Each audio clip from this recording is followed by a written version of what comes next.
is going on, guys? It's the Mad Dragon. It's a Monday, and that of course can mean only one thing. We're going to be checking out the world rankings to see what has shifted up after those awesome quarterfinals, and then afterwards we're going to move on to the Superbru to check out people's fantasy teams and the predictions. And I had a terrible round basically across everything, so look forward to that one. I'm currently still dying from my cold at the minute, so apologies if I don't look too enthusiastic through this video, but I am. I enjoy talking a lot about the rugby stuff. So starting out with the world rankings then, because oh boy, there's been some shifts up. Of course, we had the big games going on this weekend in the quarterfinals. South Africa getting their win over France sees them climb into first place. Now, after the New Zealand team beat Ireland, New Zealand did jump to first place, and then South Africa, after winning that game against France at the end, have now jumped back over them as well. So South Africa take over the #1 spot as we move to the semi-finals. England getting their win over Fiji sees them climb up from 6th up to 5th. And of course, Argentina getting their win over Wales sees those two guys swap places from 7th to 8th and 8th down to 7th. It looks like there's also been some other stuff going on elsewhere in the wonderful rugby world. Let's have a look further down the board. Nothing switching down here too much. Luxembourg have climbed from 64th up to 61st. Latvia, Israel and Kazakhstan all dropping down a place. Jamaica, Bermuda, Zambia and Nigeria all climb up the rungs, and Hungary go from 66th down to 70th. Slovenia climb from 80th up to 72nd, and a whole bunch of teams dropping down. Of course, that one team jumping up, so therefore everyone above them has to move down. Pakistan climbs from 93rd up to 92nd.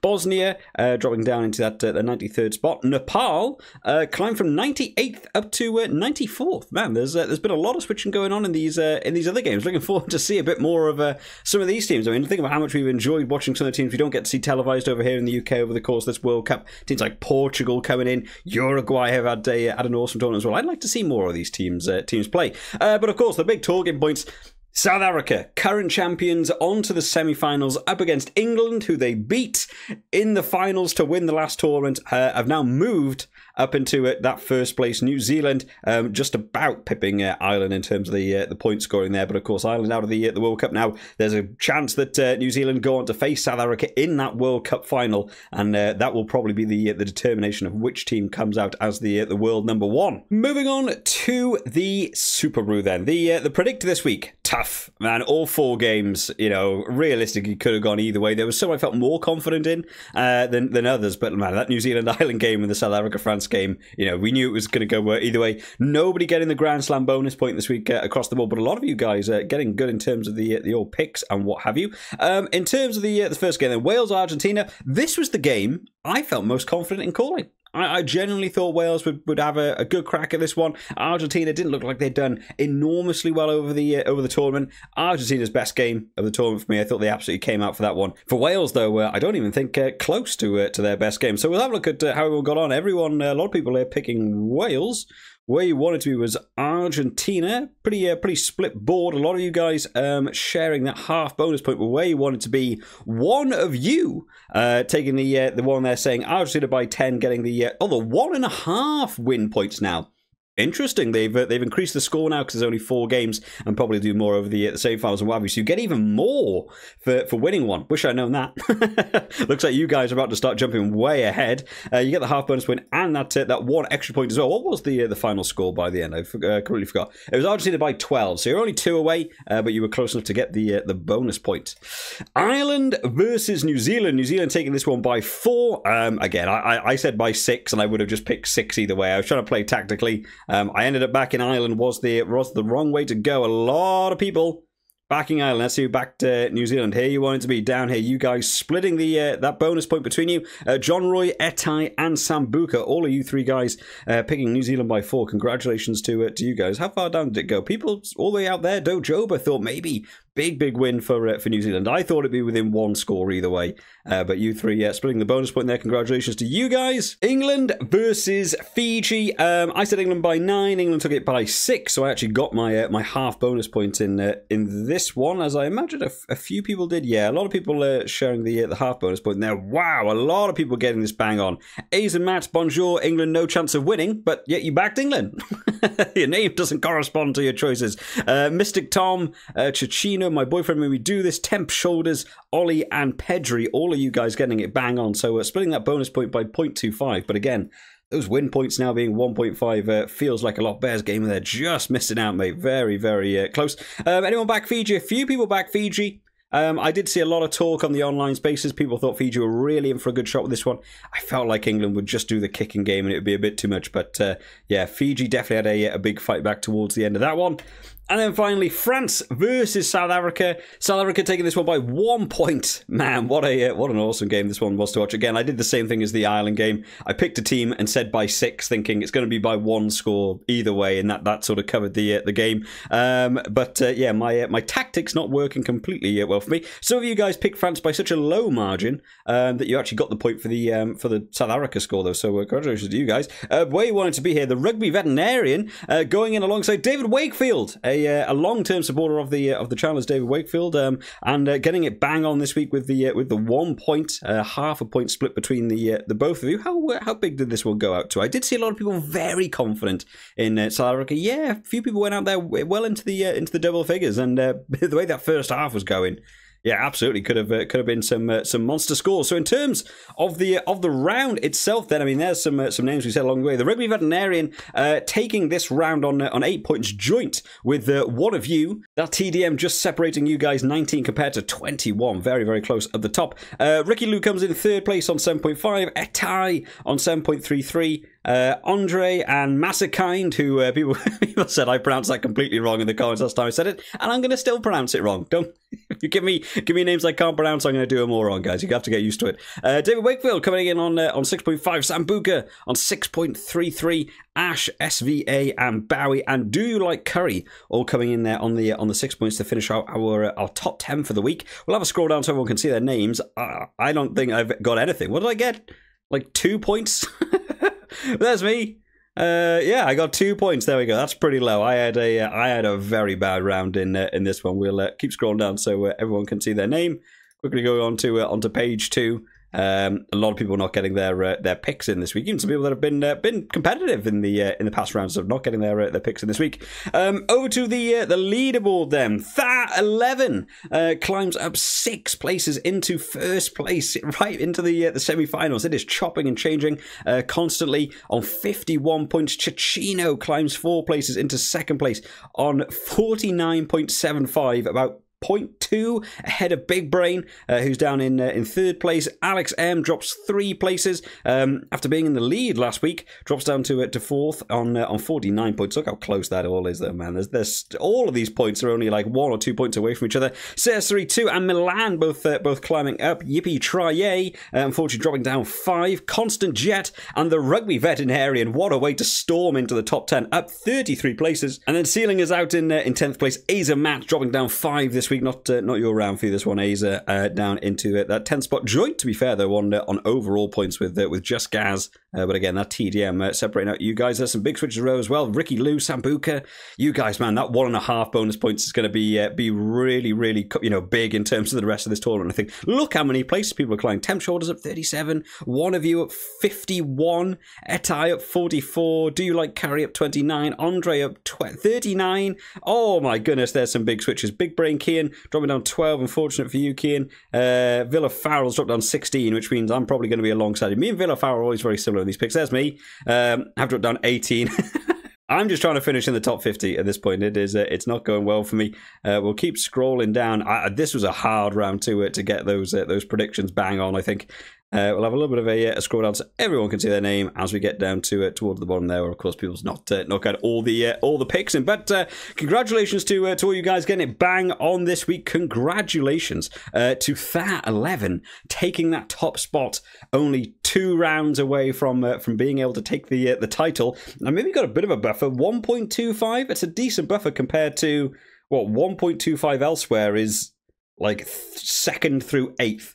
So that's a decent little buffer there. Just got to keep getting those picks incorrect over the next couple of weeks and maybe, you know, seal out this tournament. In terms of the fantasy then, look how the tables have turned in terms of some of those big monster scores. They are gone. No one is scoring in those high triple figures anymore in terms of any of these bars. They're all pretty consistent. We're into the quarters and the semis now. I doubt anyone's going to be exploding. Going to be hard to catch up. But I did have a quick look at some people's results because not that I want to take anything away from the guys that have been finishing top every week, but it is nice. We seem to have like a plethora of new players actually winning this round. So Henry comes in there on 208, J God on 206, and Phil on 203, taking the top 3 spots. 3 names I don't think we've said in the top over the course of this series so far. Nostradrive coming in on well, joint 4th to be fair with their tie on 201.5. Rich and Thomas both getting 199.5. Fwan Frosty I think is probably the first one of the big contenders in that top,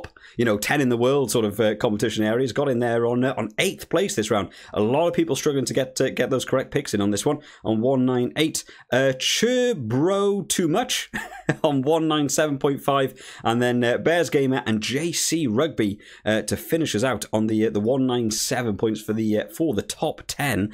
As we scroll down, then we'll make sure you see everyone's name. I don't actually know what I finished on. I think I was like 170s or something. I'm kind of far down the list here, aren't I? Oh boy, that was my issue. I didn't actually realise till I was doing the there's me 62nd 171. Not a great round for me. I didn't realise until I actually went back and looked at my predictions and stuff that I basically picked all the Northern Hemisphere teams to win. That wasn't, you know, thought of pre-hand, and then I ended up backing all the Northern Hemisphere teams for the fantasy.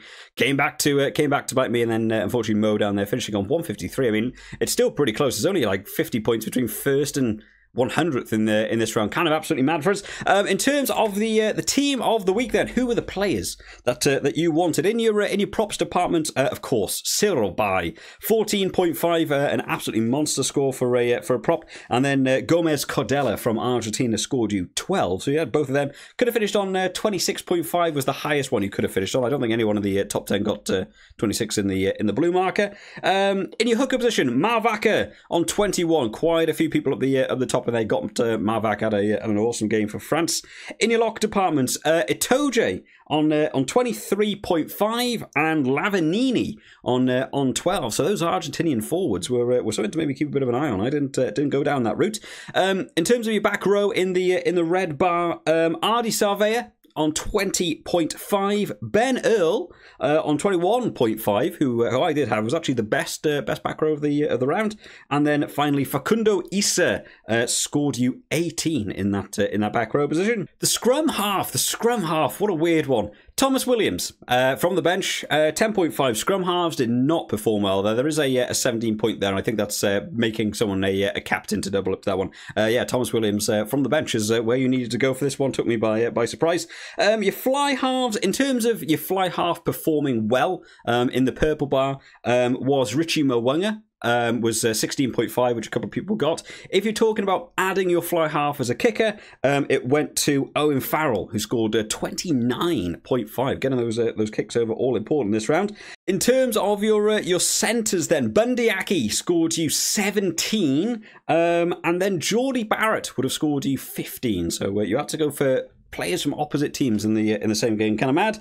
And then in the back three, Will Jordan, who I thought had a really good game, scored 18.5, a little bit lower than I was expecting. And the next highest two that I could find was Reece Zammit and Liam Williams, who both got 16.5, and everyone else was scoring sort of 14, 15 points. If you add in kicking, and some people, obviously pick Richie Mwanga there just as a fly-half, not as a kicker. If you add on kicking, Thomas Ramos got you 19, and Boffelli would have got you 22. So a couple of people have switched them around, which is how you get bigger points, and obviously people made their back three captains. But amazingly, the Welsh boys look like the way you wanted to go in terms of your back three, in terms of getting those big points. Moving on to the leaderboard then, Big Brain still holding out with that immense score, 1,612. My boyfriend made me do this closing in a little bit early. 20 points in it now, 1,590. Foot Easy in third place on 1,570. There's only 40 points between these guys. Fwan Frosty comes in on a pretty even 1,500. Phil climbs up one place into 1,456. Chichino drops down one place on 1,447. Climbs up two places on 1,377. Villa Farrell sticks out in the 8th position on 1,373. Sparky Spartans dropping down two places on 1,371, and then Kyranosaurus, after I leapfrogged him last week, has leapfrogged me back this week, coming in on 1,364.5, finishing out the top 10 for this round. I'm still holding out in 11th, even though I've got more tries than everyone around me. What's going on there? That is the issue with picking players who score tries, but not picking captains correctly, or having bad rounds that don't go your way. We'll have a bit of a scroll through for everyone to see. We'll see if there's any, really big jumpers, which would surprise me, because, although to be fair, JC Rugby there climbed up 8. I was kind of expecting most people to move maybe 5 or 6 places. Thomas, to be fair, though, up 16. Across the Pond went up 16. Cherbro, too much, up 16. Oh, fair play. There was a couple of big switches around here. Goldie dropping down 19 places. Not your round in this one, Goldie. J-God climbing up 18 places, slowly closing in.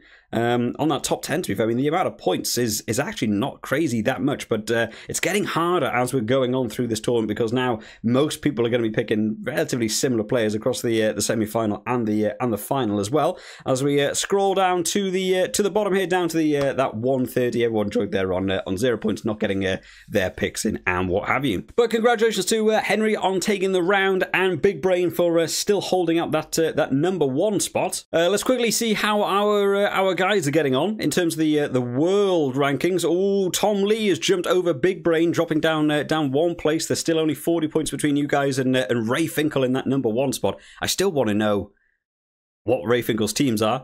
My boyfriend, when we do this, is still in the top 10, dropping down 3 places down into 6th. Foot Easy dropping down 1 into 8th place. I assume Fwan is around that same area. There's Fwan Frosty as well. Climbs up 8 places, to be fair, into the top 28. I think maybe Fwan getting to the number 1 spot's a little bit out of reach. It's like 150 points. Maybe 80 for Foot Easy might be slightly out of reach, but I think my boyfriend made me do this, and Big Brain probably have a chance. It gets really difficult in the semi-finals and the finals because everyone picks like basically the same team, but you pick that captain right. Maybe if Ray Finkel has a bad one, unfortunately, maybe maybe you guys can take over a little sneaker spot for us. Do one for the for the group, do one for the pool guys. But there we have it. That's going to be the update for Monday, guys. I hope you all enjoyed this one today. If you did, make sure to leave it a like. I'm going to try my best to do pre-videos and stuff. We'll see how this cold kicks into me by the end of the week for us to do the preview videos and what have you. I'll see you all next time, guys. Bye bye.